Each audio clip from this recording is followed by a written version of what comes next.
On this brought back meeting to order at 11:31.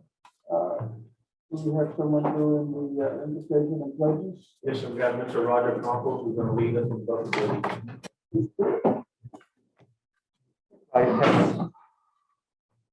Heavenly Father, we are thankful for this day that you have given us, for its blessings, its opportunities, its challenges. May we appreciate and use each day that comes to us. We pray for strength and guidance for each of this day's duties and for each of this day's problems. May we be challenged to give our best always, and may we be assured of your presence with us. Amen. I pledge allegiance to the flag of the United States of America and to the republic for which it stands, one nation under God, indivisible, with liberty and justice for all. Honor the Texas flag. I pledge allegiance to thee, Texas, one state, under God, one and indivisible. Thank you, Mr. Campos. Thank you. Okay, now, with everyone's permission, I'm going to take a 5-minute break so we can.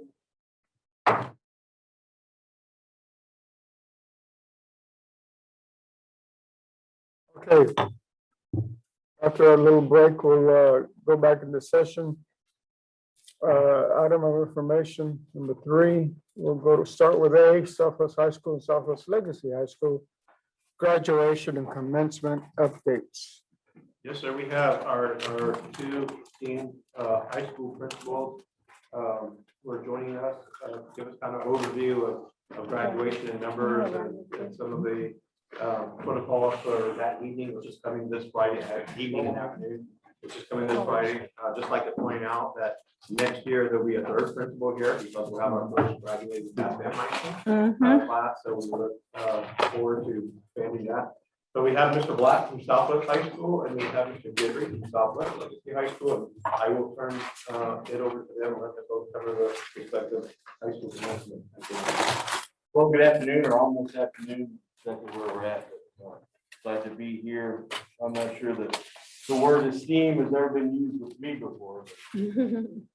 So what you have in front of you is a basic packet of what we're going to be going through as far as graduation goes. It's a little bit different from the past, other than there's a layout there. I'm going to first go over the general layout of the dome. It's on that very first page.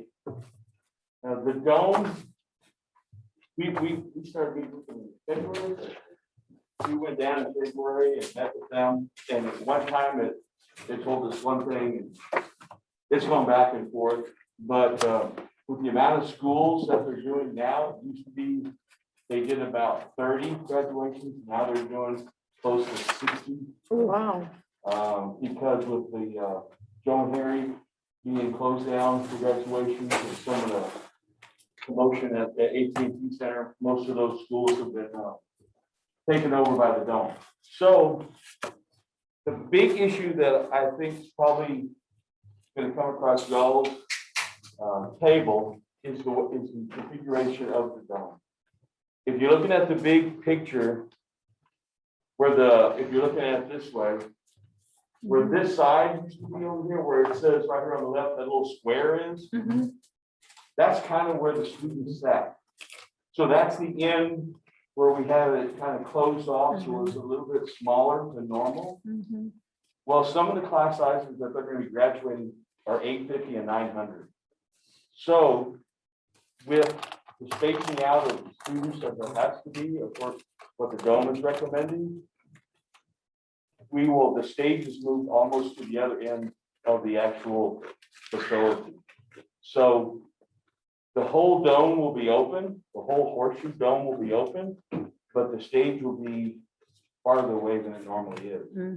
Now, what they have done is they've increased the size of the projector, the monitors up on each corner.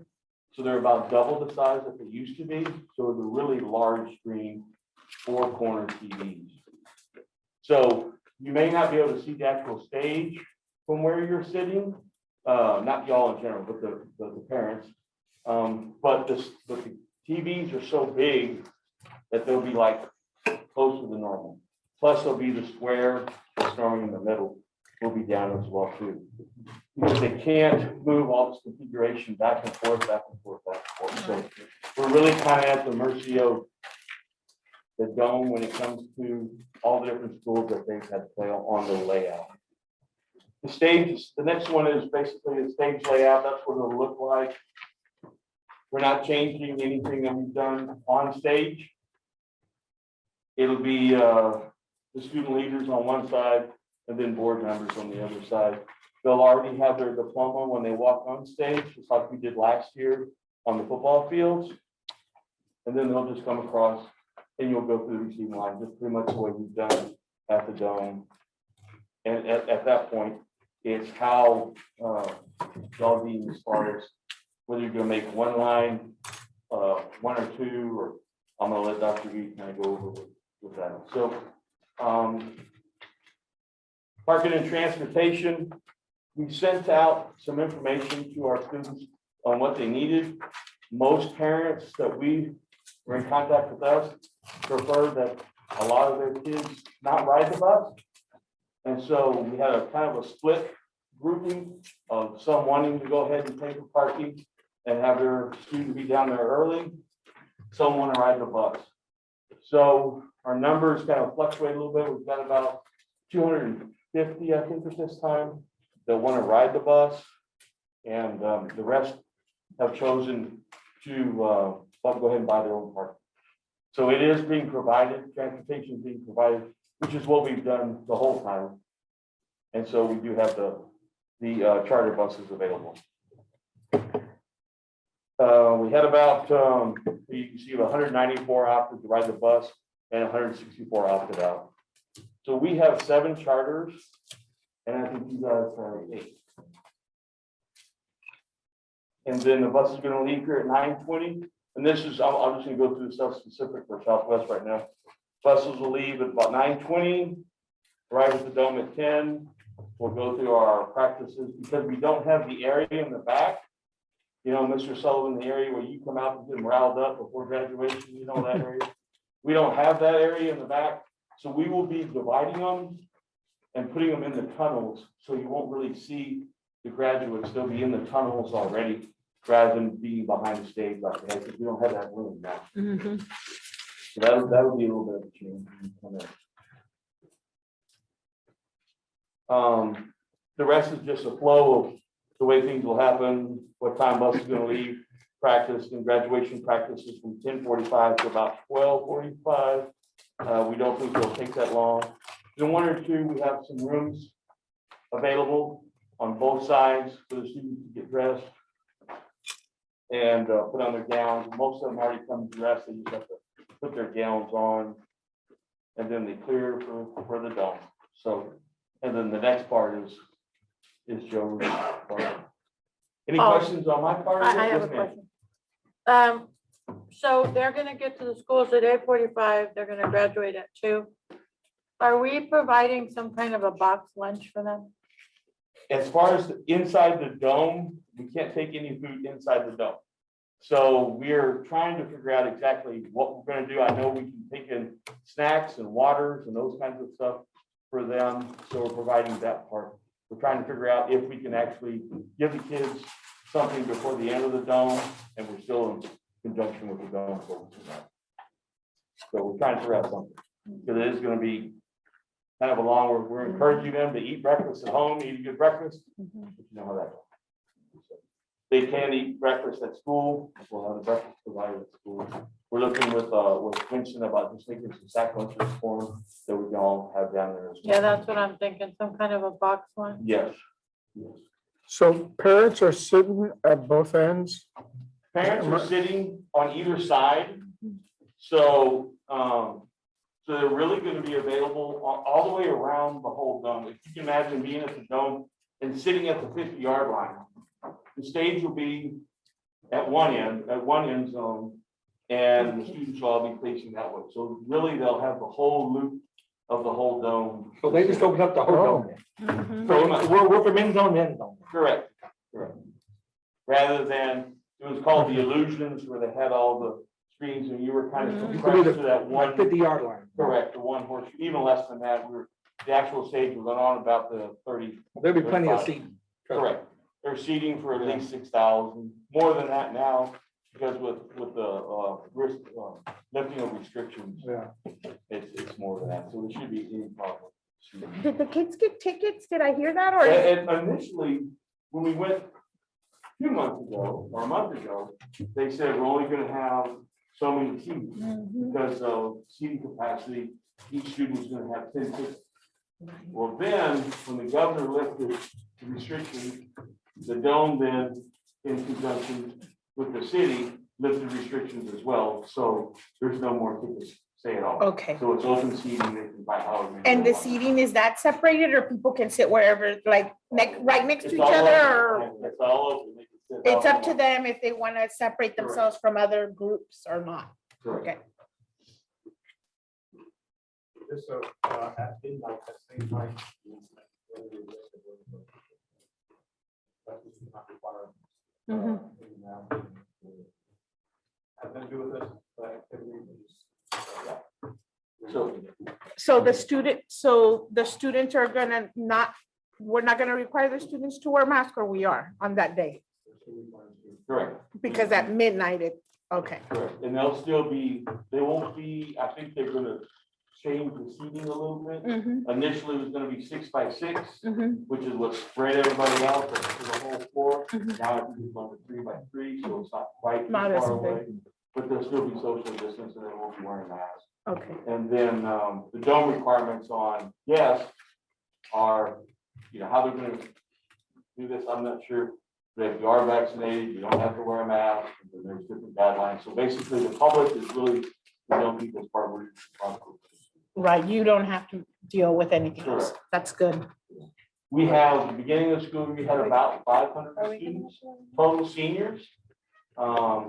We've grown some with some of the academy, and some of them we're at about 516 of that number. We're probably going to be graduating right about 500, so we're still beating the bush this week, trying to finish up about 8 to 10 of them. Any other questions for me before what you have in there? I think all the information, the tickets, and one there is a ticket for us, parking permit for the first graduation, and then if you happen to leave and come back, there should be. I think we also talked to senior staff and we'll definitely connect with the high school principal about our role. Our role is a little different. Last year, we were not on the stage, we'll be on the stage this time. We want to keep the line as students graduate, that we think that as students walk by, that fist bump or something, not really kind of get to a handshake just yet. That students want to fist bump the line as they walk off the stage to graduate. I think what we want to talk about before we get to the Friday's event, that a student walks up, we definitely would like a trustee to hand the placard. Just pick it up themselves, handing the placard and having that photo. A student wants to take a photo of that, allowing them to work. I think there's a few kind of details we need to kind of lead into. Along with Valerie Maldonado, we started this morning with the staff about those kind of details. We want to take a big step to be present, to be there, to make eye contact. This one, students will come up, if they want to remove the mask or a photo. I would like to for that lifetime memory. They're comfortable and their family is comfortable. We can do that option. For young adults, you don't make that decision. Alamo bill does not require us to wear a face covering. So pretty much already the executive order. So any face covering requirement is going to be pretty much issue. I guess my only concern would be that if we're putting ourselves out there with the fist bump and the student doesn't necessarily want to do that, or their families talked about it, then it's kind of a really awkward situation where they might not want to be impolite and leave you hanging. And so it kind of creates like this awkwardness. I think we really need to think about that. Because I would hate for a parent out there to see their kid coming through, we're all fist bumping and they're like, oh my God. I think the kids before they come to the line, if you don't want to touch anybody, just keep your hands by your side and a relative side. For them to initiate or. Yeah, we can be there.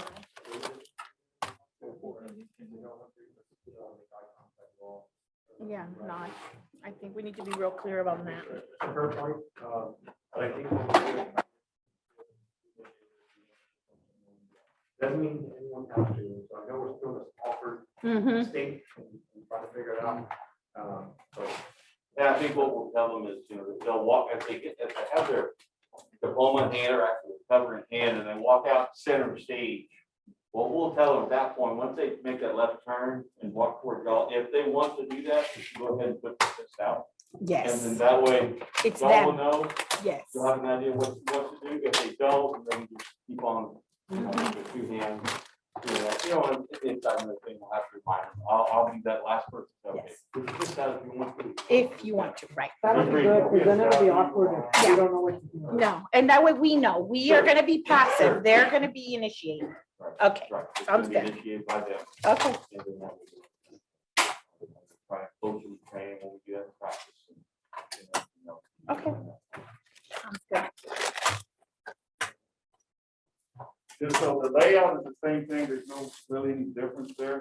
However, just a reminder, we got to put that in there that the band or the choir are gonna be available to perform. So we're gonna have music going, but that's just part of the Alamo Dome rules this year. Typically, you have your band and your choir singing, so that's not gonna happen, but we got music made out for that. So with Legacy's thing, I mean, we're going back to transportation. We did order about 7 buses. The majority of our kids do want to get transported by the bus. So not every kid has signed up, and we're still pushing for that. But out of 300 kids that submitted the survey, about 82% are wanting to get transported charter. So we're good there. Mhm. We're looking to graduate.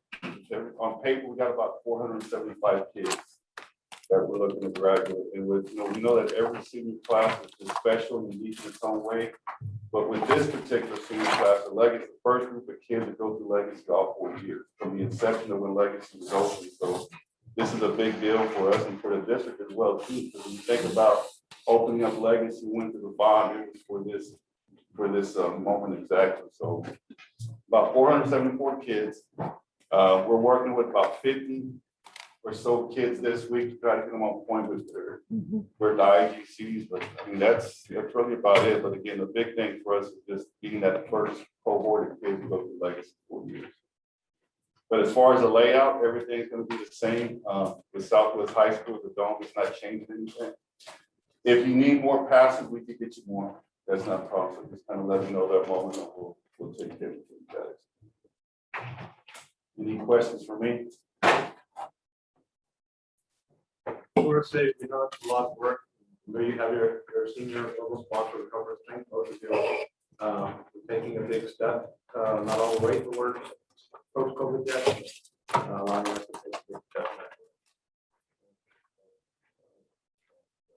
Thank you. Dr. Russell, I think the only thing that we may want to post on our webpage is that the parents understand that Alamo Dome people, Alamo Dome is in charge of whatever procedures as far as mask, no mask, and that's not up to us. It's, I think the only difference there is that we're still requiring face covering for our students. Our students. Who do that event, are still Southwest High School students. And I think we want to take the path most safe. We're requiring that. That's your right. Any family member who does not want to wear a mask, they do not have to. We have to stay with that. That's how we go. What is the rule for purses? Is there gonna be It's a clear bag policy. I know this question, but no, sorry. Purses. purses? Like, It's a clear bag policy. okay, even for us going on the bottom? No, anybody coming underneath, it should be fine. It's their wall spectators. And we're putting that on our website. That's I think it's already up. Yeah, normally what we do is this week is that we have a list of graduation tips and things like that. Don't bring gifts, wrap gifts. They won't allow that stuff. No balloons. We have a whole list of stuff that we push out on social media on the website. So we'll put that, and then we also link it straight to the Alamo Dome's website. where it has all the list of the care bag policies, what you can bring in, what you can't bring in as well. So that way it's also known that it's Alamo Dome's policy, not us that are saying you can't bring flower bases. And Paul and Mr. Goodrich, are y'all meeting with the seniors again before this, or y'all are done? Okay, can you see about whatever you're gonna pass out to them, that it has the bag policy? So if they do take it home to their parents, at least, you know, if they're not gonna see it on the website, that's one more chance for them to know. Yeah, I know we've had on the package that we've sent out, we put all the instructions, Awesome. including bag policy, Okay, all those things, we've already been everything that we use. perfect. Thank you. I know as a patron to go in the Alamo Dome, if you have a bag that's subject to being searched. Yeah. They do search them. I don't know how they keep them in the airport, but someone will get through. Or a couple of them will get through the airport, surprisingly. But I know that's how they normally do it for patrons. Yeah, Okay. They told me about that as well. The main thing is that is the gifts thing. Apparently that's the new trend is gifts, bringing gifts to the Alamo Dome. And they said that they will not allow you to bring a wrapped gift into the Alamo Dome. It has to be unwrapped and it can't be bulky. So that's one of the main things that they're talking about this year. And speaking of air horns, the latest fad is an air horn that looks like a vape pen. It's a one-time deal. So it looks like a vape pen, no big deal, so they can get there and burn it once. Done. So, Where do we buy those? yeah, use those already. Okay. Item B, demographic study. Thank you.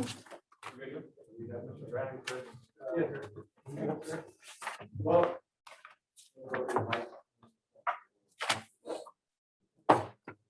So with me today, I have Brent Alexander. He comes from the school district strategy. He's been with us for years, helping us kind of look at our demographics, which in turn helps us do our long-term planning. I know that as you drive around the district, you see everything that's going on the very smoothly. We have to be strategic on where we put our resources for future growth. So Brent's here to kind of give us an update, what he's seen. He's got some pictures for you, but he's also got some data that we can look at. Remember, we had factors that are not only COVID factors on our enrollment, but we had some other factors that have impacted our enrollment over years. And this new development that impacted the future, but also dealing with COVID. We know now that we're down our enrollment.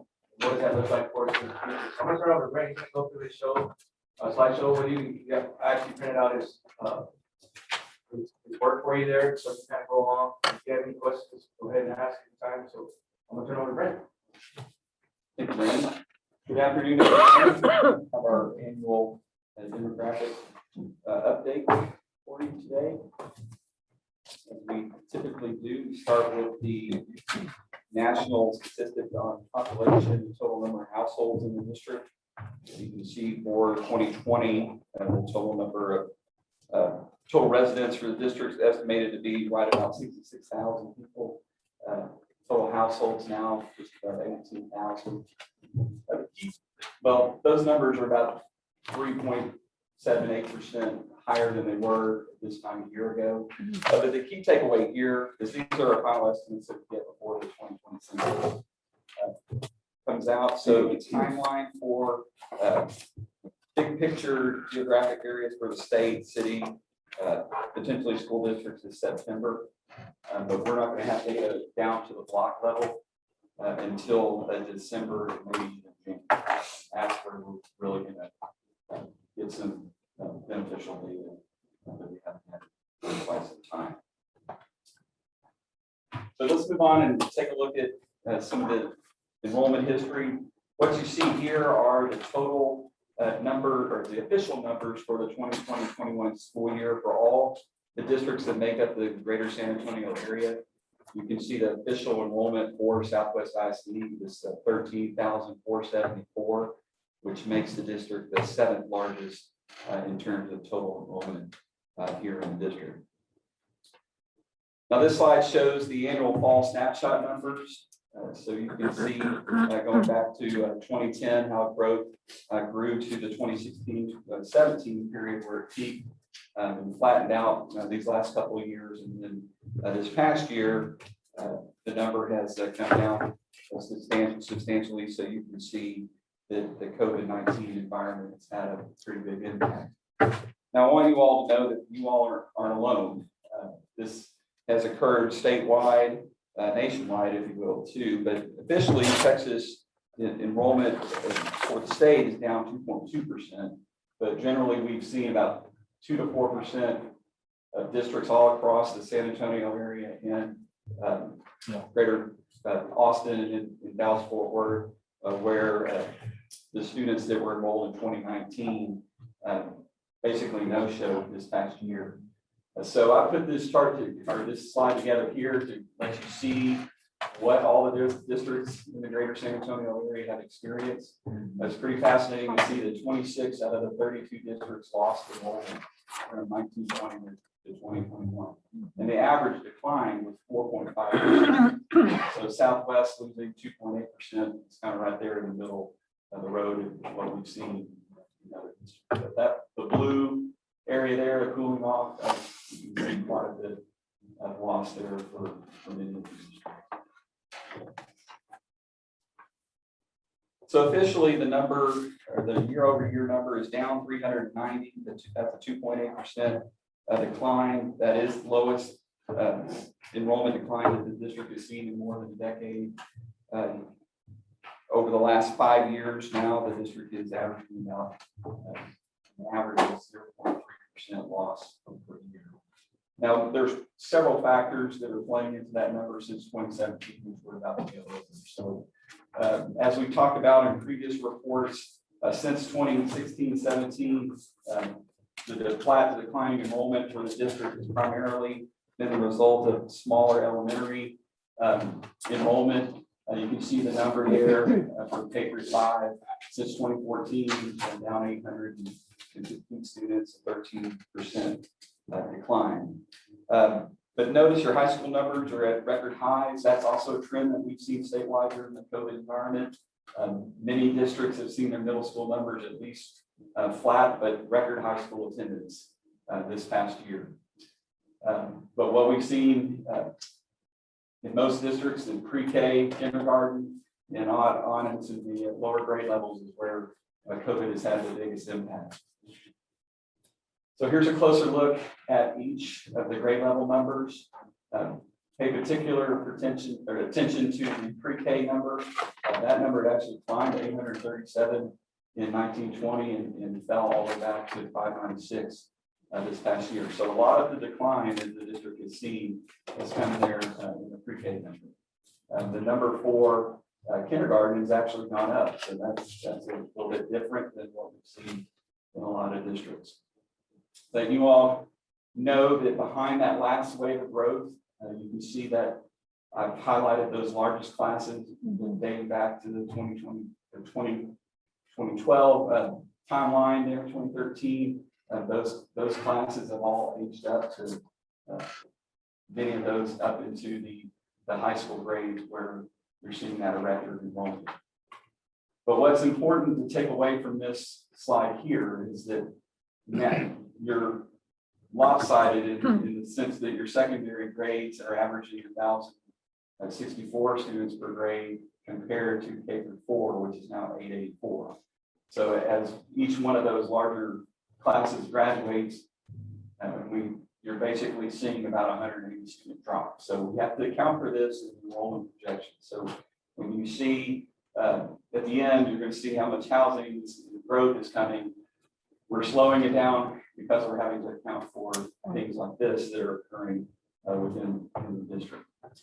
So the birth rate is not falling. So we continue to see that the blue line is the local birth rate. Move 5 years forward to compare with kindergarten enrollment there in green. So you can see the birth rate has been trending up. And the latest data that we have is 2017, and that's represented by that 820. That's a record high, going all the way back to 2002. So everything here indicates that kindergarten should grow over 900 over the next couple of years. But there are other factors at play, mainly the continuing expansion of the charter schools and open enrollment from neighboring districts. So this slide is the statistics from the TDA transfer report. The latest figures that came out a few weeks back showed that in 2020-21, almost 2,100 students that live in the district are attending elsewhere. So you can see that rapid change that has occurred since 2015-16. The vast majority of this, as you're about to see, has occurred due to the expansion of charter schools in the greater San Antonio. So here's where the students are coming in from. So you all are gradually seeing a little bit more coming in from Northside ISD, and some of this is open enrollment, deployed employees, students as well. But here's where the district has really been impacted from neighboring districts. The transfers out to San Antonio ISD have been pretty stable over these last 3 years or so, but look at the South San Antonio numbers, how much they've jumped over these last 2 years. So they opened up their open enrollment there in 2019, and they've taken about 100 students that live in the district. But this one is really that tells the story the most. The transfers out to charter schools, in particular, ideas, public schools, with the opening of the Brackenridge campus in 2017, followed by the Burke campus. You can see how, as those campuses have grown, they're up to almost 1,200 Southwest ISD resident students. So that number has had a dramatic impact, obviously, on those enrollment figures that you saw, especially in the elementary. What's concerning is that there is another one, third campus that is coming now, Idea Amber Creek. They're on Creewall Road. It will open in the fall. It will open its pre-K through first grade and sixth grade. And like the other campuses, it will build towards a pre-K through 6 or pre-K through 5 and then a 6th through 9th grade campus. So the Brackenridge campus is up to 900 kids. So this is another inhibitor of rapid growth from the housing market that is surging into about show. So keep this in mind when we're looking at enrollment projections at the end. There are additional updated demographic data, such as the race and ethnicity numbers in the report, as well as the economically disadvantaged numbers. Those are pretty stable from what we've seen these last several years. So I'm going to move, as well as the totals for each grade level per campus.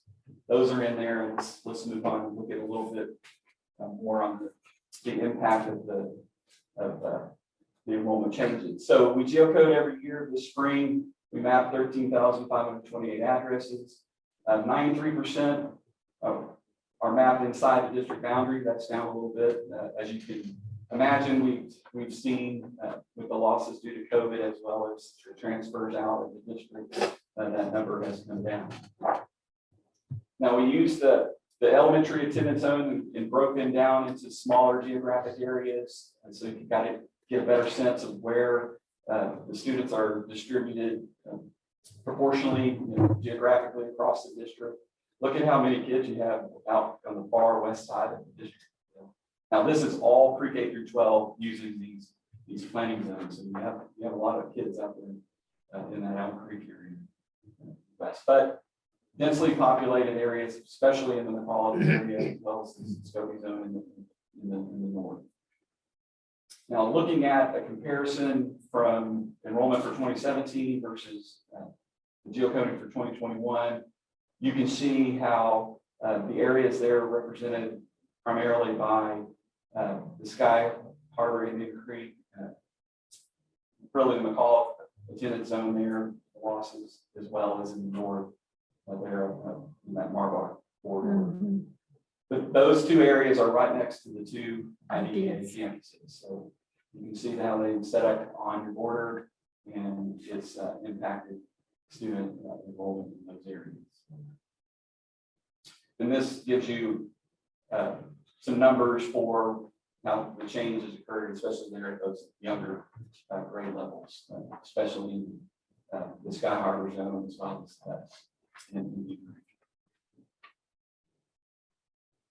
all right, let's talk about the growth though that's coming. It's been an incredible year. This a year ago, I think when we were doing a Zoom, I don't think anybody really ever imagined what was forthcoming for the housing market in Texas. And here in Greater San Antonio, the numbers are incredible. We've seen the most activity since 2007 in the last 12 months. So we'll see that the market, they're represented by the blue line, has grown to over 19,000 houses started, and the green line are the lots being delivered. So the surge in demand that began in the middle of 2020 lasted through the end of the year and has been very strong in the first quarter of 2021. Now, how did this extraordinary growth happen in the time of COVID? Well, we've had these four major factors, actually it's 4 or 5 now, that have come together and driven the housing market to new highs. The mortgage rate dropping under 3% was huge, giving people more affordability. But one of the other, it coincided with the millennial demographic moving into their middle 30s, late 30s, and deciding that it's time to buy a house. And we've seen just numerous millennial families that are buying homes today all across the state of Texas. Huge change in market psychology. People during the time of COVID decided that it's important to have a house instead of potentially being in a higher dense situation like an apartment. So the home builders have definitely taken advantage of that and moved many of their target subdivisions down in price. All of this stuff is snowballed into record demand. It's done so really without the main driver, which has been job growth. Now I'll go through these slides pretty quickly. They're in here for your reference.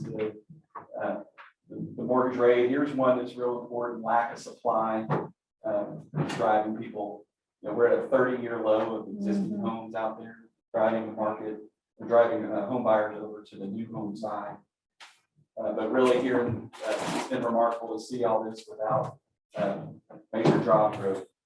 Here are some of the numbers for Texas as well as Greater San Antonio. Now, I do believe that the Texas Workforce Commission did release April numbers, so the line has crossed back into positive territory, which is moving into the second half of this year. Here's some industry sector change. Now, one of the great announcements down here in the district is the announcement from Amazon and the subsequent construction of both a fulfillment center and a distribution center. So they have the fulfillment center up there at 1604 and 90 underway. That could open by the end of the year. They also have at Fisher Road at 35, they have a distribution center that is underway. Both of those facilities are supposed to bring hundreds of jobs to the area. And the apartment developers and the home builders have noticed that as well. So unemployment down to 6.5 as of March. So again, half of where we were a year ago at this time. Now let's look at some of the housing numbers here in the district, beginning with the pre-owned numbers. Noted in 2020, many households here decided it's a great time to sell your house. And if you look on the chart on the right, you can see why the values have continued to climb. The median sold price for an existing home in the district has crossed over 200,000, and is right there at an all-time record. So a great time to buy. But here's really the remarkable thing. Look there. The current housing cycle began in 2011. Look at the red and blue lines of your starts and closings. See how consistent they were through 2018, and then we began to see a little gradual increase. But these last 18 months have just been phenomenal for the district. 711 starts, 652. Those are the most. That's the most new home activity in the district in over a decade. But look at that green line. Those are the new lots that have been put on the ground just in the last 12 months. So that shows you that the confidence that the developers and builders have for the future of the district. They put 1,285 just in 12 months. That's the highest that we've seen since the peak of the last housing cycle back in 2006. So this slide just shows you all of the activity from a new homes perspective, using all of the public school district boundaries. So Southwest is right there in the top 10, ranked 9th last 12 months. So this is your top producing neighborhood list. Just up the road here on 1604, CINCO Lakes has started at about 200 houses the last 12 months, which is really incredible. Just think about what it looked like out here just 2 or 3 years ago when they were getting started. That has now surpassed Solana Ridge, which has been the long running top performer in the district in the Sun Valley attendance zone. But they've got a couple more phases of Solana Ridge to go. And then looks like we're going to be moving over here to Applewood, also, which is north of some of the lakes. I'll show you a picture of that. LGI Preserve at Medina is also doing about 90 homes a year, and then you can see Los Altos and Marbella there in Spicewood Park. Both of those do about 130 combined. So these subdivisions primarily feed into the Spicewood Park attendance zone, as well as the Southwest Elementary attendance zone in Sun Valley. You look at the data from middle school boundaries, most are feeding into resident and care, followed by Stovey. Very little activity today in the policy. Looking at it from the high school attendance zone, the starts are primarily in the Southwest high school zone. In Legacy there, you can see about a little more than 250 starts. Now, the types of homes that are being built are primarily in that affordable range, a mix of entry level and first move up type of home. At 226,533, compared to Greater San Antonio, that's still very affordable, but it's an all-time high for the district. The most expensive home site has been here, especially this cycle. So there are over 364 homes that are under construction. There's 1,100 lots that are vacant, ready for houses to start. And then coming behind that are another 1,500 homes, or excuse me, 1,500 lots that are under development as of the end of March. Some of those are brand new communities that you might have seen before. In particular, the Crescent Hill subdivision there on Old Parasol, just south of Medio Creek Elementary, as well as next to the high school down on Somerset and Fisher, or actually maybe right where it turns into Watson Road. Somerset, KB Home has started on 300 lots there next to Lexington High School.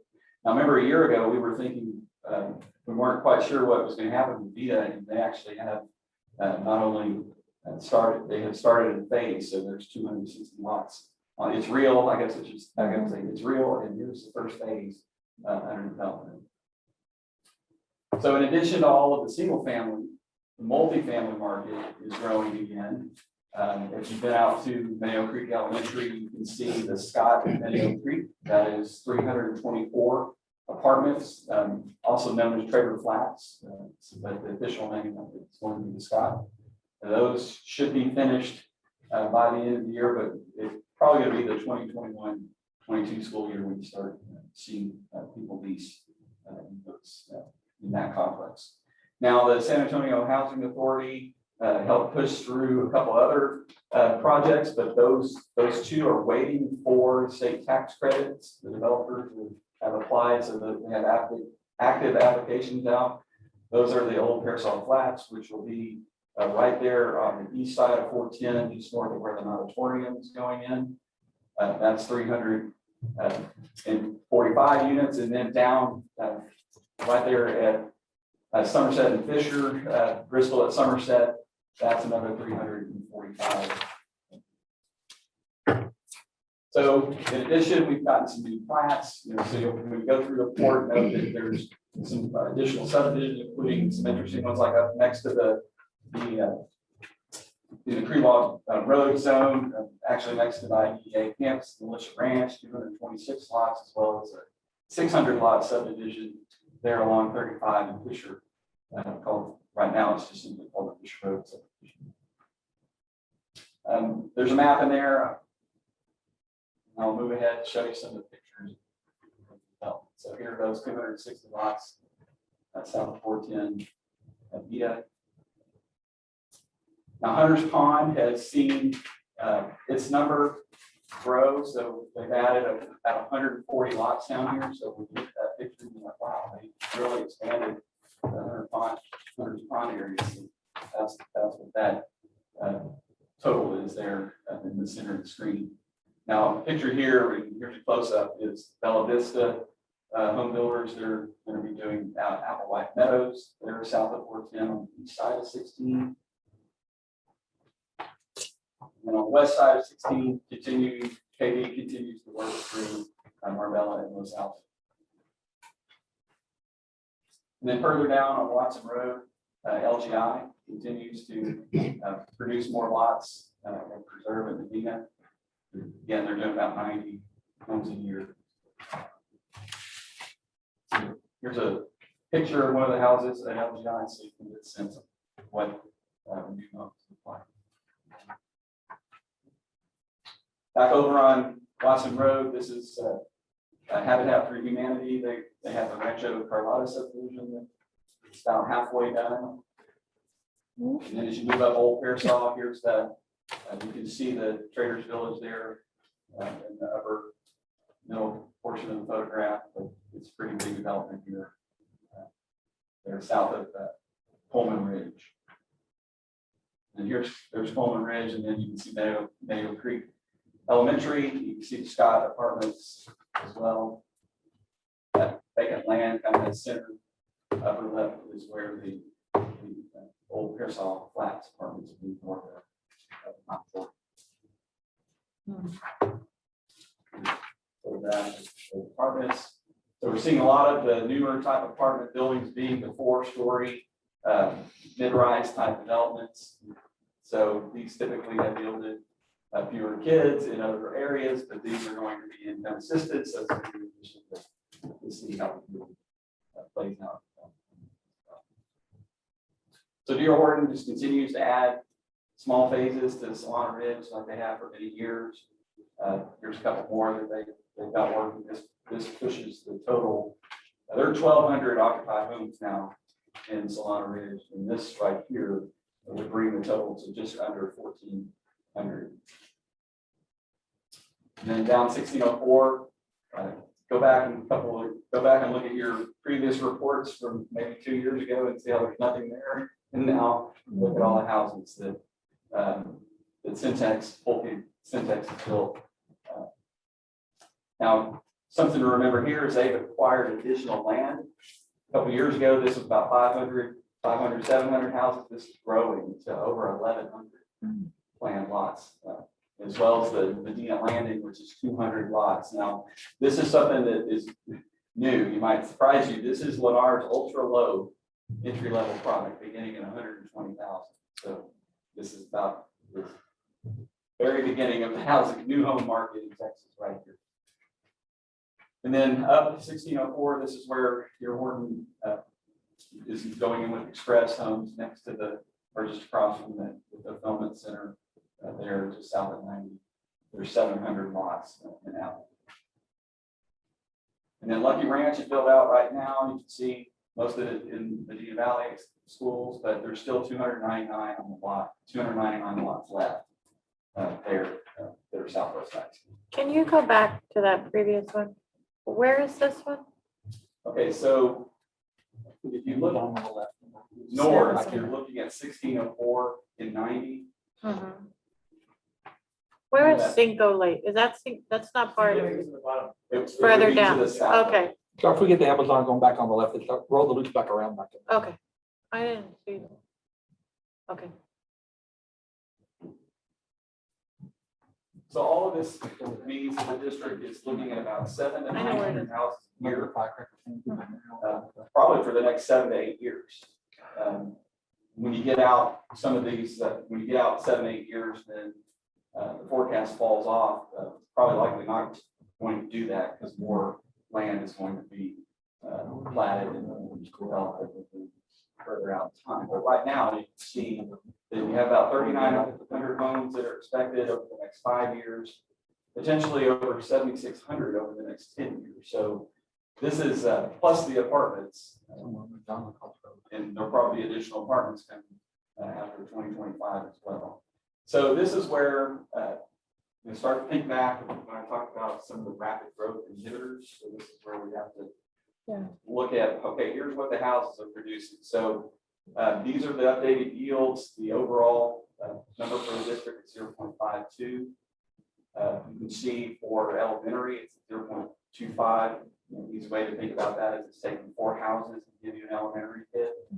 Most fast growth districts, it's 2 to 3. So you can see the impact that the charters and others kind of have on some of these yields. Look at CINCO Lakes, 261 houses, it's only yielded 0.21. Even Lucky Ranch and Preserve at Medina, 0.34. Some of it's always been about 0.54. So in areas that don't have the charter component, that number would be up around 0.7. So that 0.6, 0.7, even with those subdivisions being entry level or targeting younger families. The multifamily yield is down a little bit, 0.51. We've seen the number, especially at Rosemont, Miller's Pond, come down a little bit. That's the one that's closest to one of the charter campuses. But overall, still very high yield for apartments here in the district. Typically, we see the overall multifamily yield be down around 0.3. So we'll have a higher yield, especially with the income-assisted apartment complexes driving that number higher. Now, one other growth inhibitor, or fast growth inhibitor, I want to point out to you is when you look at the co-survival rates, notice how on the chart. So this is just to back up a little bit and remind you what you're looking at. These are the numbers. It's basically the ratio of students from the previous grade that have moved forward to the next grade during the next year. Anything that's a 1 is basically an equal amount moved from the previous year. Anything higher than that is growth. So even though the enrollment totals per grade are smaller, since 2012-13, remember back on the grade level chart, the actual number coming up is a little bit larger. So that's why you've seen, or if you look here, all those ratios are just above 1. But what is another thing that's impacting growth is your 9th to 10th and 10th to 11th retention. Your numbers are lower than what we typically are seeing. That number tends, all districts lose in those grade levels, but it's more like a 5 to 6%. Yours a little bit higher. If that can be brought up, then you can speed up the growth a little bit. So it's just another, see where 10th and 11th dip down there? Yeah. Now 9th grade is always high because that's 2 things. That's where it's an entry level point and it's also a repeat point. So it looks artificially high, but you have those 2 things factored into that number. So 10th and 11th is where we're seeing it's roughly 9 to 10% historically each year that are lost in those grades. So I see this a lot in Central Texas, and it's because this is the time that a lot of kids go to work. They leave to go work for their families. So my point here is that it takes some of the rapid growth, it lowers it a little bit by losing some of these kids at the high at the other end. So we hear a lot that, or, it's just hearsay, I guess, that our kids leave in elementary and middle school, and then we typically get them back in high school because kids want what our high schools offer, right? So that number, that data bears that out or no? Yes, that's in the 9th grade number. That's pretty much. That supports that. Yes, so a lot of the charters are K through 8, and they'll come back for high school, especially for extracurricular Okay, so we do recover some of those kids, but then we lose them in 10th and 11th. Okay. So I just wanted y'all to be aware that number, that can improve even just a few percentage points. That can be 100 kids more each year. So we've taken all of the housing growth and we factored in all of the things like just those inhibitors, and these are the different growth scenarios. We have a low, moderate, high. One of the key questions for all districts is we estimate that there are around 400 kids that left due to COVID. So are they going to come back? Saw that huge drop in pre-K. So the question going forward is, in the fall, are the health, if a lot of these kids left for health concerns, their parents' concerns, has the situation changed enough that they're going to bring the students back? We're focusing on kids that were not participating in virtual or face-to-face. So these are there's quite a few kids all across the state, and all the districts are asking this question. So, it's a very difficult question to answer. I think most will, but it's at 50%, 75%. Are there still families that are not going to send their kids back to school until the vaccines maybe come down to even under age 12. So with all that said, the low scenario does show that the district should average about a 0.4% growth over these next 4 or 5 years. The moderate scenario, the most likely, we think that we'll get back to the 14,000 student range by 2025, and then grow quicker from that point. But it's going to take a couple of years to work back through some of these losses. And then the thing that really complicates is that the Amber campus being there factoring in both the Big Country and Crewall elementaries will be impacted by that campus opening. So the high scenario is more optimistic that the majority of those kids that are missing do come back. We do see pre-K numbers grow quicker to what they were pre-COVID, as well as elementary numbers. But this number is going to have to be monitored closely over the next couple of years. Just at this point, due to the unprecedented events related to COVID, aren't exactly sure how many of the kids out there come back. What would that percentage look like if we weren't contending with the charter situation? What would that percent be? Well, we actually did that. Okay. Brandon and I were looking at it, and we were like, we got to factor in. Absolutely.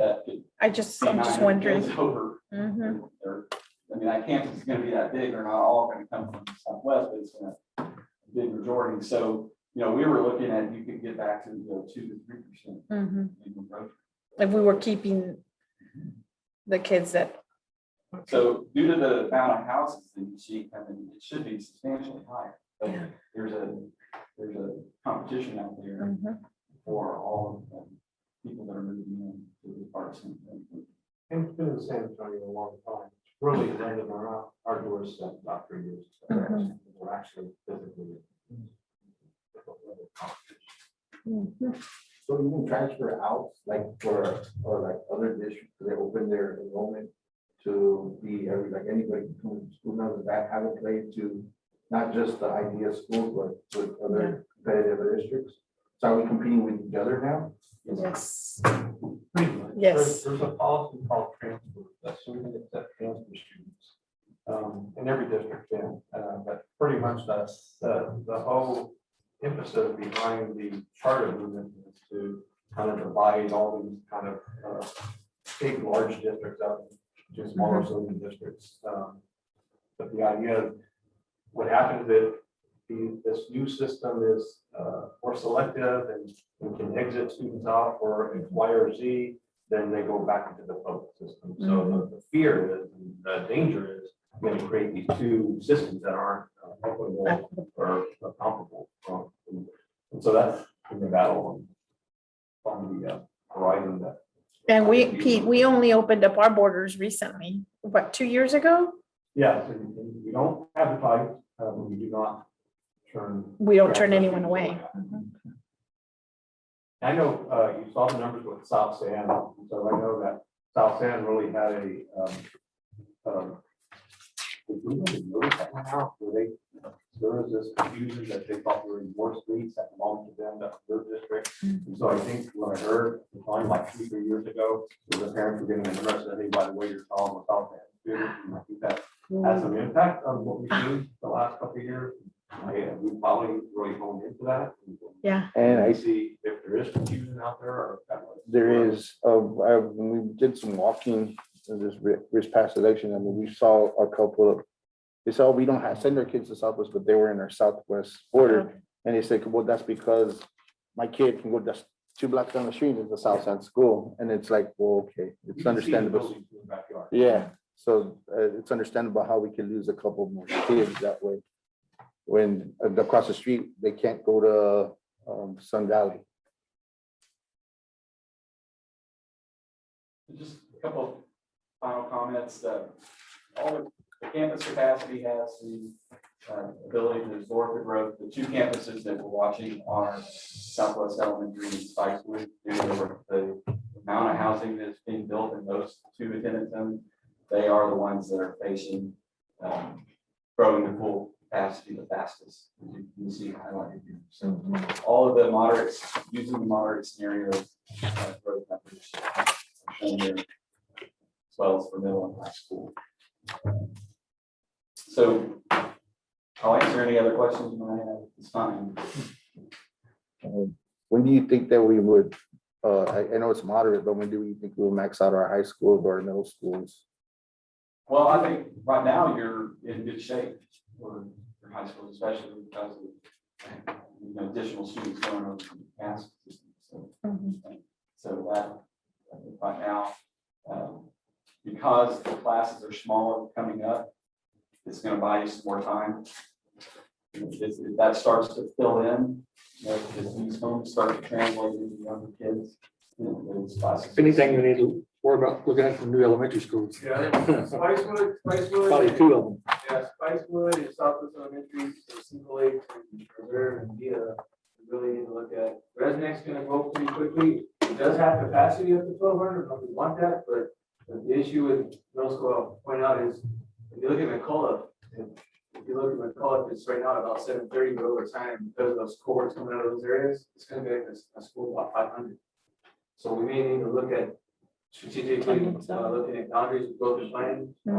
Which we probably get a meeting together and just look at that to see how we can alleviate Resnick and their growth, but yeah, elementary wise, and then just monitoring the high schools. As CAS grows, then you might see there be some capacity relief for the high schools. When are we looking at talking about boundaries? I would say if we can talk about, we probably need to show this to growth and planning, and then if you go back Brent to Spicewood, where we see Spicewood, it's starting to get to capacity around 2025. You look there, with their growth and over the sea, it kind of looks like they'll be at 700 in 2024, but in 2025 they're almost at 900. So we have several years. We're good. Yeah, we can watch it closely. It takes off faster. But right now they only have 470 kids. Yeah, we gotta recover first. Yeah. And with that school, if we needed to build one, that would be the one near Legacy, right? The area we have. We have one near Legacy. The one subdivision we probably need to watch is MEDIO. If that one really takes off, we may look at somewhere in that area. No, that's just something we'll probably do with growth and planning and pull it out and strategize, because we have 3 elementary spots right now: Hillcrest, Von Army, and the Legacy area. So we'll just have to kind of look it up. Where is the Von Army one? I don't remember. It's I can't remember the city hall. Yeah. Oh, yeah. Oh, okay. We purchased that a year ago. We're trying to make sure that our portfolio for property has at least 3 elementaries, two middle school sites and a future high school site. And that's kind of the work we're doing in the background right now. Mhm. Just- Did that change at all, us getting the property near Von Army? I know we were thinking that some of the others would be at capacity at one point or another. But has it changed as far as what areas were gonna grow faster than what we thought? Yeah, I think it's kind of validated where we think in the Panhandle, which is up 1604 toward the country area. And then definitely on the legacy redneck side of the district, we kind of grow. We can mitigate much of this through the attendance boundaries, which is a whole different set of problems on itself. We have to do that. So we don't want to do it often. We definitely want to, when we do it, be really slow about it, and transparent, make sure everyone has the information, and then create the grandfather clause. What's the big one coming off of 1604 here, she mentioned? Applewood. Cinco Lakes. Well, Cinco Lakes, So the difference between somewhere down McDonald Cross Road, between Montgomery Road and that one, on the elementary side. Land's not getting no cheaper. Yep. We're looking over by a middle school, potential middle school, and it could really be anything, but potential middle school by Pennsylvania, right there where Texas comes out from Southmore, I think that's. Yeah. We kind of have a meeting there, we're having a conversation. Wow. We still have that. I know it's just a few, but we have that one thing going up on Wheeler Road. Is that like 39 39. Yeah. lots? And so they already put their first, And it's site built and double wides. So the first double wide's already in there. So that'll impact Elm Creek and McNair just a little bit, but still. yeah, with those, I mean, Elm Creek's already pretty full. It's a bigger campus than we have. I mean, McNair has the growth, they're gonna be impacted by Cinco Lakes and that. Mhm. Then we also own the property in front of Residence also for another elementary site. Yeah, so what we want to do is kind of take this, our folks combining that together, start getting the data, looking at our portfolio, see what we have available, and then just make the decision over time. This does show we do have a little bit of time, because there's boots on the ground in the building, but then a lot of these homes, I think we're having first time home buyers, young adults that are gonna have kids, but they do not see them for years because they're having babies. Yeah. So we'll just monitor it and start with those for the average years. So, From your perspective, the physical presence, Are we miss- That's going to be developing neighborhoods, which is a conversation I'm going to bring to the board in our next board meeting.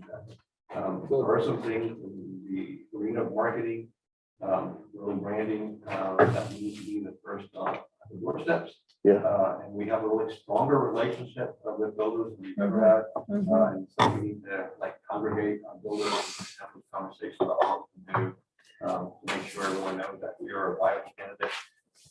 Transitioning one of our elementaries to a STEAM academy is a pilot, so we know parents, young parents, looking for choice and options. And I can tell you the students that we hear who are going to be staying there for the 6th grade, we're normally families who are going to make an alternate choice somewhere else. Now they're choosing here. And so those little pockets make a big difference in 11 of them together. So 50 students who choose to go somewhere else, with 11 elementary, with 550 students who stay. So we are doing things to encourage our families and give them options and choices in their child education.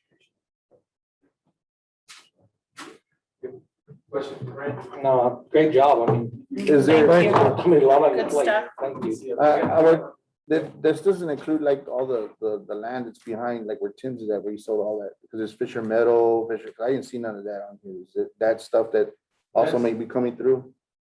And that's because we don't want to put it on here because in the past we would do that and it wouldn't. They would never postpone. We don't know until they actually get it down there. We can see it actually have movement and just in the development housing sector. It could come, like Brent said, we could have 5 to 10 more developments happen next year and we're coming back and having a different conversation. Yeah. Just don't know. We do it now, we know for sure, can't affect us now, because we can't. I think it was going back to The preserve. Yeah, saying that the we have 4,000. 10 years ago. Yeah, we're gonna have 10,000 homes coming and just get ready. One of my friends just sold 100 acres right down Somerset Road, right before you get to Tim's here on the left, across from Rips. So that's, something's gonna happen there pretty quick. Yeah, Crawford sold the 100 acres up there. We're definitely gonna continue with the growth here. Yeah. Well, we'll see them. Once we get them, once we start getting them all, we kind of get updated. If we know, once we get flags, they let us know. They inform us. Once it is preliminary flag. Did you find out if that was a development over there where I told you Greenwald on Pure Road? Is that one of the ones up there or not? Yes. It's a housing development or I think that's the one right there by not? Amber Across Creek. from the cemetery? Yes. And how big is that? 226. What's Real that quick. called? It's mobile homes or houses? Is it the Melissa Ranch or something? It's what? It's Melissa houses? Ranch? I think that's it. That's right. 'Cause I saw that and I didn't, Yeah, Melissa. yeah. And now it's, they're plotting it, it's wider. Remember I told you it's a small area, so I don't know, but now it's Yeah, expanded. they're probably just working Yeah. on drainage at first. Brandon, real quick, I know I asked you before, and maybe I haven't heard it, I've just been listening. Is Amazon in our district or are they in Northside? No, they're in our. They're in Okay, ours. because at the beginning you said you didn't know. Yeah, because they were kind of in that little Okay. area, but they're on. I must have missed that, because I remember at the beginning you told us you didn't know until you checked into it, and I couldn't remember. But they are in our district. How far do we go down inside 410 there? To Medina Base? Right on there, I think it's right where Lackland, on this side of Lackland. Okay. Which is really the big. Well, which is Medina Base now, I'm correct? We can see the bunkers there? Yeah, on this side though, I don't see the base side. Right, okay, I'm with you.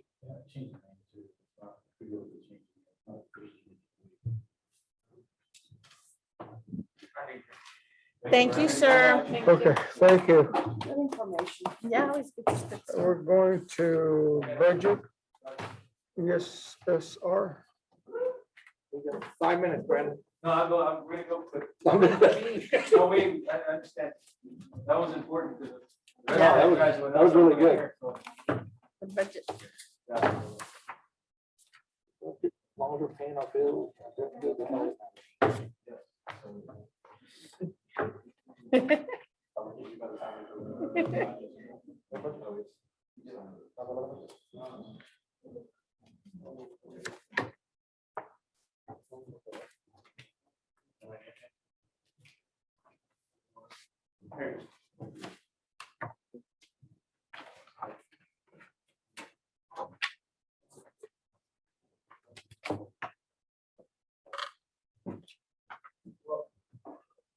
For sake of time, I'm going to.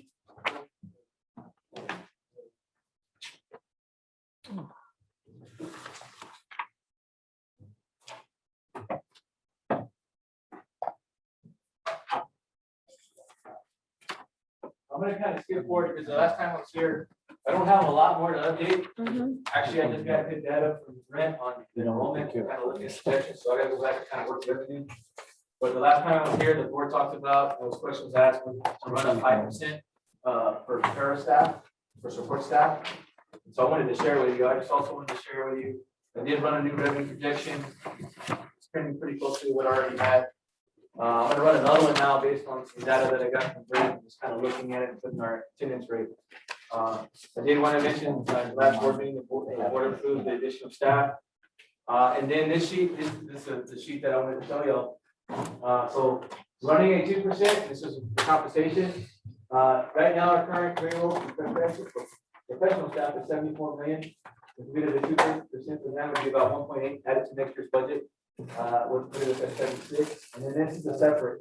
So right now, our payroll for support staff is about 17.8. This is everybody auxiliary, hourly, clerical, all support staff. Which if we get a 3% raise, it'd be about 530,000 added to the budget. If we did a 5% raise, it's about 958,000. So the major difference from previously what I was showing you, if we do a 2.3%, it's about $94 million. 94,441, and doing a 2 and a 5, 94,867. So roughly about another 400,000 to add it to make it to 5%. Whenever you show us this, do you usually tell us what the average increase will be first? I can do that. So because we have different scales, so I have a scale that we use for just bus drivers, and I have a scale that we use for auxiliary, a scale that we use for clerical, a scale that we use for like admin, and then teacher scale and counselor scale. So we can kind of give you a show, like an average 15-year person, this is what they'd be making, try to do it by. I'd kind of like Yeah, to see I an can- actual dollar amount. Correct, so next time I'll bring that and show you, Okay. what it would be like. And so like on for skill, so like for a professional person, it's salary. Like a teacher, you're gonna see they're gonna move from 56,000 to 57,000 a year. For an hourly person, we pay them by the hour, so it's going from $15 an hour to maybe $15.80. That's kind of how the scale works. Mhm. So that's the difference you can see. And then I can try to calculate the times 40 times the calendar and show you. And see, everybody's on different calendars. too. Yeah. So when we start getting support staff, there's people that work 187, 197, 226, 260. So calendar also impacts staff, their salary. So I'll try to come up with a way to. Maybe just the average amount of Okay. years they have with us, like just one per Okay. Yeah, we can do that. I grade. can definitely do that. Okay. And so just to show you the difference here, total expenditures, the overall budget, when I put that in there, it just raised it at 200,000. And then really, that's the key, that walking away today, that we're still in the same spot. We're gonna be going into a deficit budget because based on the revenue that we're gaining on everything that I'm putting in, we're from ADA to investments to different things that we get reimbursed on, everything's just gone down. And so I'm trying to find a good area to project revenue, because this actually could be lower, or it might be higher, because like Fred said, if all these kids come back and all of a sudden we got 200-300 more kids than we're projecting, then that's going to impact us. But I can tell you now, we're going to be running a deficit. And I just want to be upfront, whether we use fund balance or we use some ESSER fundings, which has a few work to do also. So I wanted to let Francis take over and talk about ESSER. Because we've been running our committees and working through all the different things that need to happen so that we can tap into the ESSER funding. So she's gonna walk us through what's going on, where we're at, and what are our next steps. So she's got like 10 minutes, she said. I can do it faster in 10 minutes. So thank you for the opportunity to talk about ESSER 3. So as you may have heard, ESSER 1 already came out. That actually came out in the fall of 2020. And that really just helped pay for the payroll when we had the closures. And that way, all our subs, all our tutors, every person got paid, even though we weren't bringing in ADA to the district. ESSER 2 has not come out. And so it has been skipped by TEA, and it will come out sometime this next year. But we're going to be here to talk about ESSER 3, which will actually be backdated from 3/13/2020, and it will go for the next 3 years. And actually, it will end all funding in year 2024. Southwest ISD is slotted to receive $32,934,389. This is one of our largest grants we've ever received. To kind of give you a ballpark, in Title I, we get 4.4 mil. So this is 8 times that amount, or 7 times that amount. We will be able to apply for 21 million, almost 22 million for June.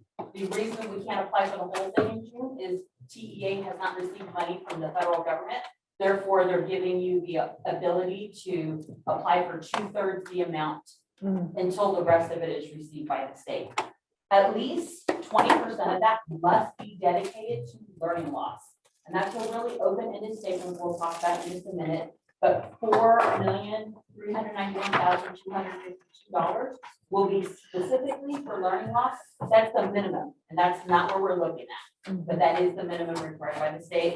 There is no other specific amount for any of the topics. And like I said, we are allowed to recover some of the costs incurred by the district that we took out of fund balance dating back from March 13th.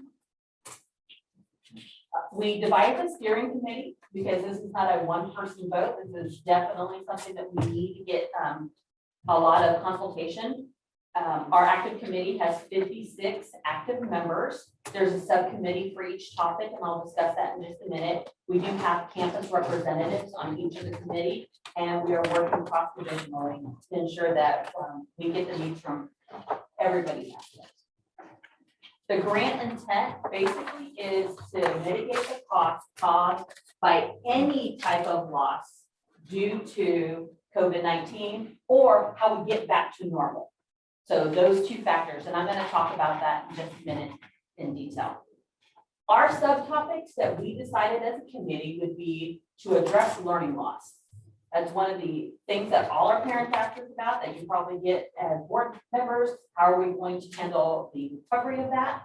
Targeted interventions, that is for specific subpopulations of groups of students who are struggling or who are at risk.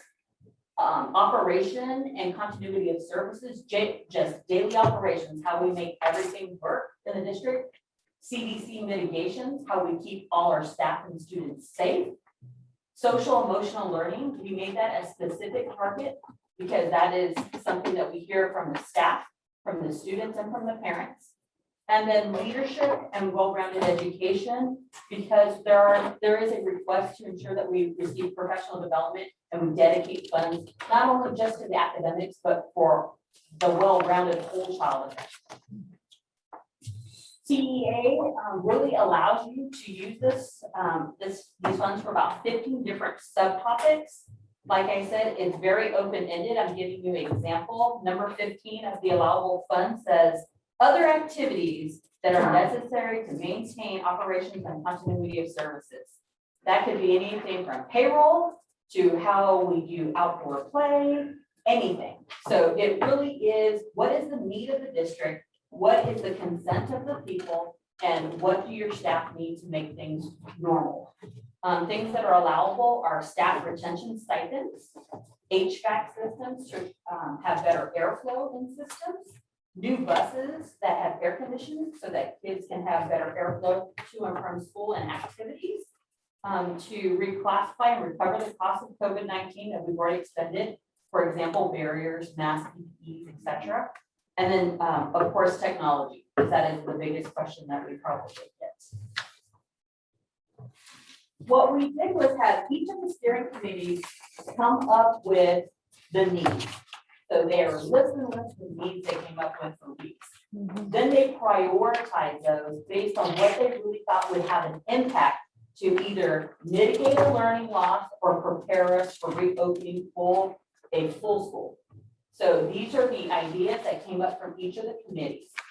All of these ideas were taken to staff on a survey for voting, were taken to the community for voting, and taken to students as open-ended questions of what they would like to receive. As of this morning, Jesse Garcia told me we had over 1,000 votes already cast, and that was only in a 5-day period. So this will be open until June 15th to allow for everybody to give us more information up until our public hearing, which will happen right before the board meeting on the 15th. And then the grant will actually be written after that. Okay. So I'm not going to read all of these, but I will tell you right now for CDC mitigation, basically the items that are going to be requested are, how do we get more medical attention to students? Are we going to have more staff like clinic aides, or are we going to have software so we can do better tracking and tracing? But of course, we're going to still provide them with all the supplies, barriers, sanitation, and disinfectant that teachers and students and staff know what they need, and parents.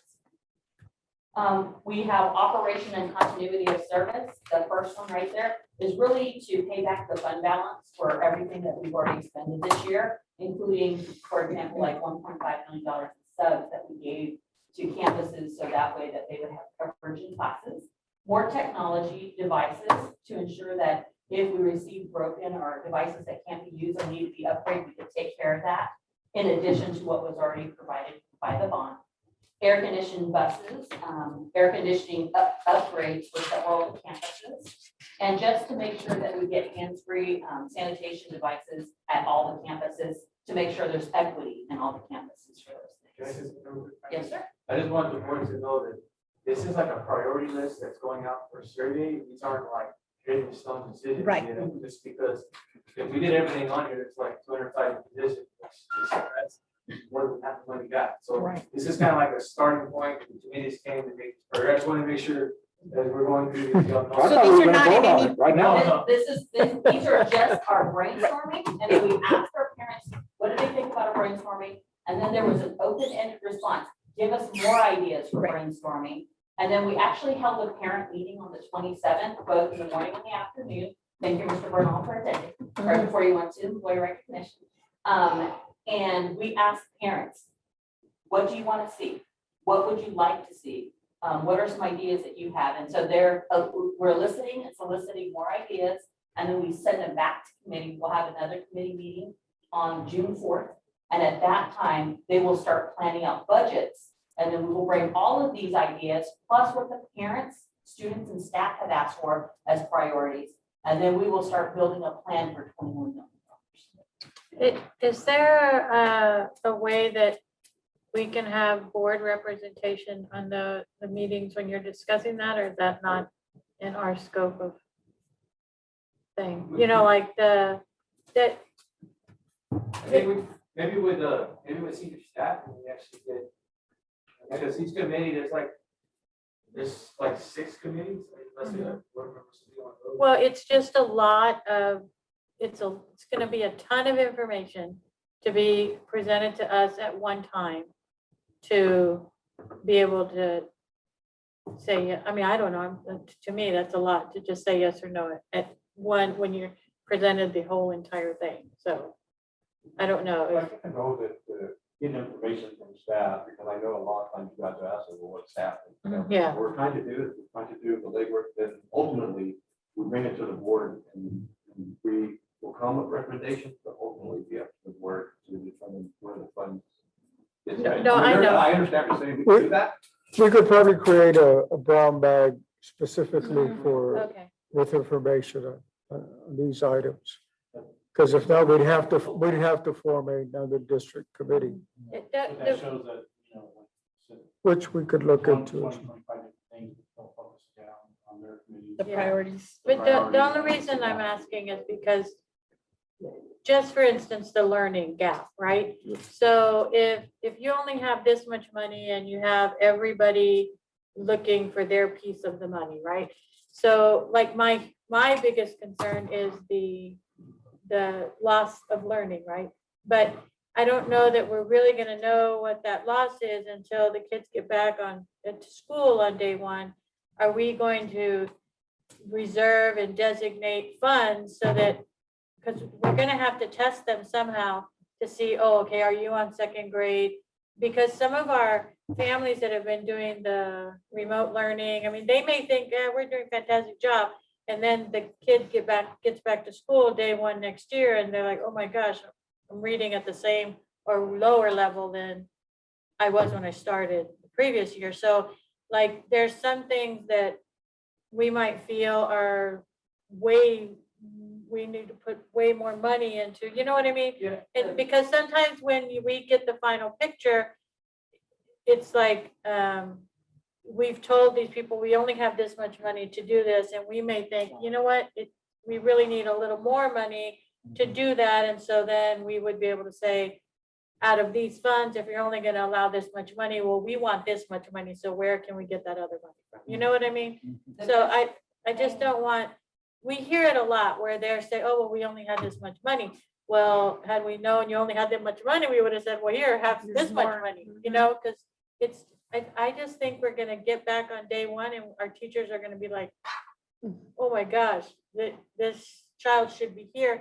So what are we gonna give them to catch that child up through the course of the year so that when they start the next grade, they're on target? You know what I mean? The best thing about this grant is that it's a federal grant and that it is amendable at any time. So the requirement for this grant is that every 6 months that we have these funds, that you must hold a meeting, and that you must have consultation or comments whenever you're going to change or move items. So this will be movable the whole week, up until 2024.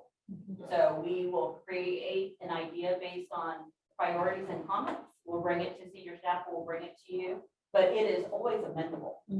And so I know that one of the things that we will look forward to and that the Leland and her group has been working with is learning loss, and some of that can't be predicted. Right. So summer program will happen and then we'll take it from there. But we're still going to receive $11 million more when school starts. Okay. So there'll be some opportunities for that. And we're not trying to spend the whole 21 million next year. So Right. it's trying to create a plan, actually it's trying to create a plan that's last more than 3 years. 'Cause just if you look at enrollment, just look at learning losses, we're not gonna, it probably won't recover in 2 to 3 years. It's gonna be a 5-year. Yeah. So how do we maximize, these dollars are extra, we still have our budget. You see, we have a deficit, but I think most districts are. And some of that money is to help mitigate that part where we still have to cut staff, because part of this is, okay, we have a $4 million deficit right now, what do? We start cutting teachers, we start, so we use some of those funds to make sure we don't have to do that. Yeah. And then, just have to be careful down the road that we're not sitting here and that 4 million is 8 million because we had 4 million deficit, we added 4 million the rest of. We Right, gotta be very strategic right. on all that, and figure out what's best. So it's creating a plan that if this campus may have this need, this campus has this need, so, but I can use my funds for this, and you can use your funds for this, and not across the board, everybody does the same. Yeah. I think that what this is let's get some good ideas, because right now there's a lot, but there has to be at some point, some kind of priorities. Yeah. And then it can be amendable, because yes, we had something on here, we get into next year, this is a real issue that was on here, but we don't have it in the grant. Yeah. We need to add it. I think to answer your question, though, there's nothing wrong with having more representation of that steering committee that gets the information from all these various. Like the steering committee before we put a recommendation in. before we Yeah. bring it to the board. I just want to make sure that when we get back, or summer school, we'll have a good idea, right? But when we get back on day one, that we have the money we need allocate, we have the money, right? It's not like we're broke. So we have the money and it's allocated for if the teachers need help with the testing, if the counselors need help with the social, I mean, we're gonna have huge social emotional issues, right? Kids with anxiety about being back in the classroom. And I just want that to be like really, really looked at, that we have to do it with quality and not having to go back and say, I need more money for, you know what I mean? I just want, and we, we are the ones that get the calls from the parents. And so if we could just have some kind of idea that, we do it with our other committees. So just a suggestion. And when you say strategic, are you being sustainable, like, so that way it helps with the growth to accommodate with, say we had hired 250 people, our growth would accommodate that, so that way we, okay. So part of looking at, just using the study is to see, in 5 years, we're gonna be back to where we were last year. That there is gonna impact our budget for the next 5 years. Right. If we didn't have ESSER funds, that would be a fund balance, or we would be looking to do something to attrition. Right. We don't need to be getting. We don't wanna do that. Yeah.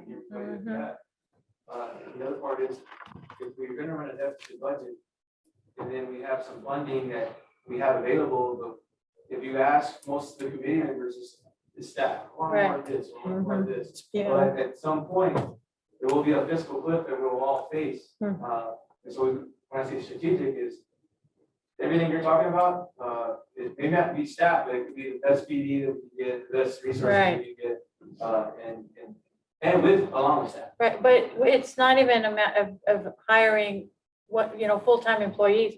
We have so many people that have worked for us before that you might be able to put out a call for our retired employees and say, we'd like you to come work for us for 6 months, or just get us through this 9-month period. And then it's not something that you have to keep paying every year, you know what I mean? So anyway, I like that. just an idea. Yeah, I mean, because we have so many really qualified people that, and they all have the heart for the school. And you just say, we need you for 9 months. Can you come help us get over this starting up? And you're asking the $1 million question, the what and how, like, I will tell you, sitting in RSSP meetings, that sortion throughout the state, now we're DHSA throughout the state, that we're actually having that conversation as a state, because figuring out the learning loss is going to be a huge total entity into itself, like figuring out where our new baseline is, and projecting and setting goals to, and I think mitigating learning school loss is what they're encouraging us to call it now. Mitigating school loss is going to be a multi-year journey. It's not going to happen next year, year after, year after. Yeah. It's going to be a long time. But knowing where we are is critical. Right. Okay. biggest topics that we have is social emotional learning, both for staff and for students. So that was one of the topics that were brought up. We made that an independent subcommittee. Also, it's learning loss. So this is, we divided this by 3 because we have elementary learning loss that will actually already is planned and started. And then we have middle school learning loss and then high school learning loss. And I'll just sum up all 3 of them. We're looking for additional staff to support to make sure classroom sizes are smaller. And then they're looking for extra support for extended learning and extended learning opportunities for students from anything from Saturday academies to extra time for CTE kids to earn their hours for their certification. And then we have targeted interventions. Like I said, this is a subpopulation of students. You'll see a lot of bilingual, dyslexia, and 504 representation here from GT, from special ed. Any child who is struggling, there is a program specifically to address those needs in here. And then our last one is leadership and well-rounded education. And this one, we weren't quite sure where to find our, so we put them in the whole child. Because a lot of our parents do ask us about that. So we made sure that we included some lines in there, and then of course some leadership training for our principals, just to make sure that they're prepared for what's the reimagining of what schools will look like when they come back. Basically, comments are required by law for this federal program, including our Title I program. So we are extending it, we're superseding what TA requires because we're having a survey. We've created an email link so that parents can email us at any time between now and June 15th to allow any type of comment that they would like on the survey. We will post the plan. It will go before the board. And then we had 2, like I said, 2 parent meetings that were attended. About 70 staff and parents attended that, 1 grandparents attended that for their grandchildren. And the subcommittee continues to meet between now and every 6 months for the duration of the grant. The funding considerations, all I did was make sure that I included every type of communication that we put out on social media to parents. Like I said, we've been open for 5 days. We've had at least 300 parents, 300 staff members, and almost 300 students at this time apply to give some feedback. I read through the majority of them. And we sent the rest in for translation because some of our responses did come in Spanish. We had it both in English and Spanish on all 3 platforms. And I will say, as we get into ESER, I will share with the board who's staffing, staffing with our campuses and really elementaries, a lot of elementaries. We're down 400 students, so there's obviously there should be some like reduction in staff on our campuses, but we see the lower numbers. We kind of held steady on that and told teachers or principals to hold on to those staff. And normally we would lose them to attrition, but that would be a strategy we use with the ESER funds. If let's say we're going to give every campus extra 2 FTEs to do whatever they need to do, mitigate loss or SEL. Some campuses that we're supposed to lose those staff members anyways, they're on there, and that's how we would fund them. So that would help the budget, but also help them keep that extra staff that they may have lost because of their enrollment issues. So that's kind of what we did strategically in staffing. So we didn't tell any principal that needed to go ahead and lose those positions because we knew that we had these funds available if we needed to use the funds to cover them because they're home desk. So we hadn't had to ask any principal at this point because ESER was there. In a normal year without the ESER funding in our deficit, we would be looking at starting to account to make the budget balance or get back to a balanced budget. But with these funds, it should help us mitigate. There's a couple of campuses because of their enrollment really in the pre-K area that we're holding on to those staff members. Let's say they don't have the pre-K students to fill, but they can move them over into to do interventions or another aspect. So I wanted to share that with you with staffing so that you know that's going on. If there's any questions, feel free to let Brandon know or myself. If you find out that somebody doesn't have a survey, please let me know. I have anybody in my staff please that have a survey. So this is part of the specific workshop. We're trying to keep it every brown bag, every regular board meeting. So there's multiple other opportunities for a conversation. So if you guys are thinking of an area, either to be abandoned or granted, so that we can include it. We know it's going to be a deficit. We know that it's different. We know that we have support from our federal government. Right.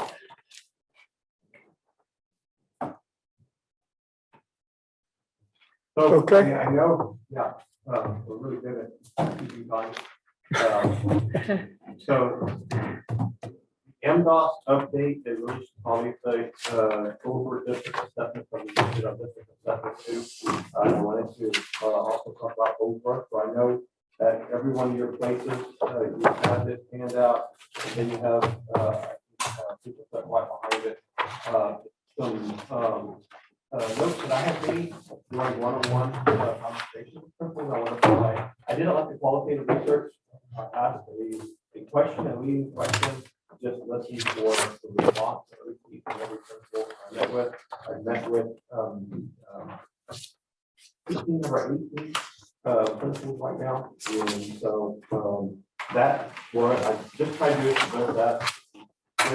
Was different. Whatever I was stated, I tried to capture in our meeting, and then I just put it in question. Obviously, there were 8 questions, and this is question number 5 of a larger kind of conversation about the district. I can go through this to a matter of 5 minutes, 10 minutes, 15 minutes, 30 minutes. I can let you read it, come back and do it. But it's basically information about a district assessment, then honed in really on the MDOT position, which I know has been an inquiry of the question that I really wanted to address. So I apologize. We try to put the big issues in front and try to save time to have a conversation. But I know you guys may be on the clock too, so I just need permission one way or the other. So what you're saying is it's to do it justice, you want more than 7 minutes. Yeah, but I heard like 2 or 3 other things that would have to cover. I would prefer to have time to look it over and then at our next one, get your, right? Yeah, I do a lot to look over. Pretty self-explanatory.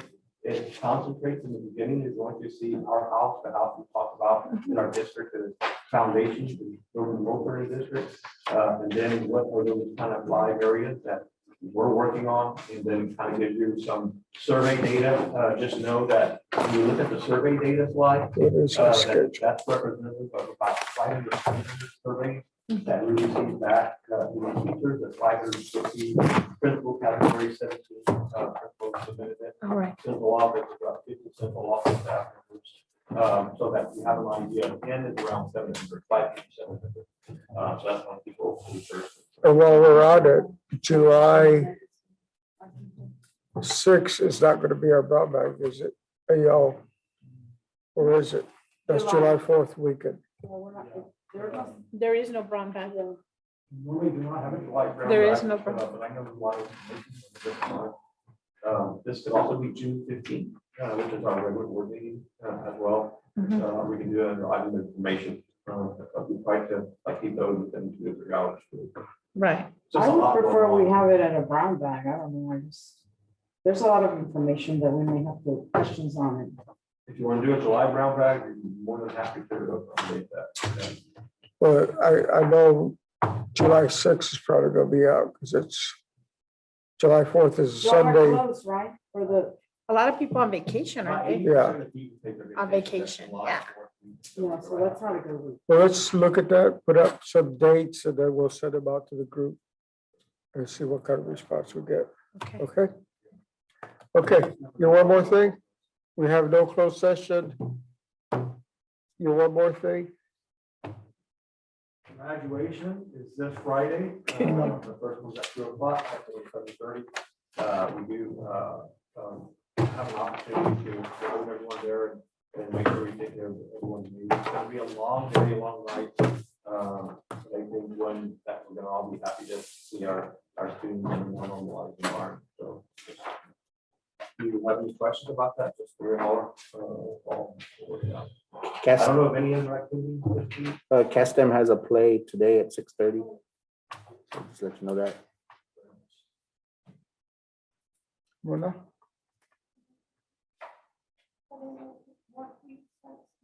Oh, Yeah, so For all of us? we do the 4-day work week during the summer. We do the 10-hour 4 410 employees who have vacation days can use a vacation day and do the 480. So we have that flexibility.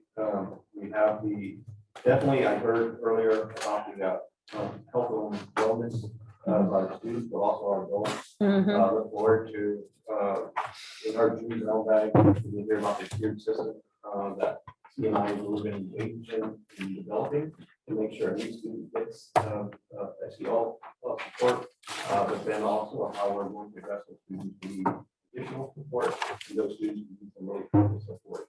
So I think it's a really great system. There's a lot of people engaged in it, involved in it. Long way to say, thank you for the hour that we're giving our employees to wellness every day during the summer. This will be the 5th year, I think, in a row, that we're doing that. And it very much is embraced and appreciated by staff who work with you around. Anyone have anything else? Here you got. This meeting is closed at 1:27.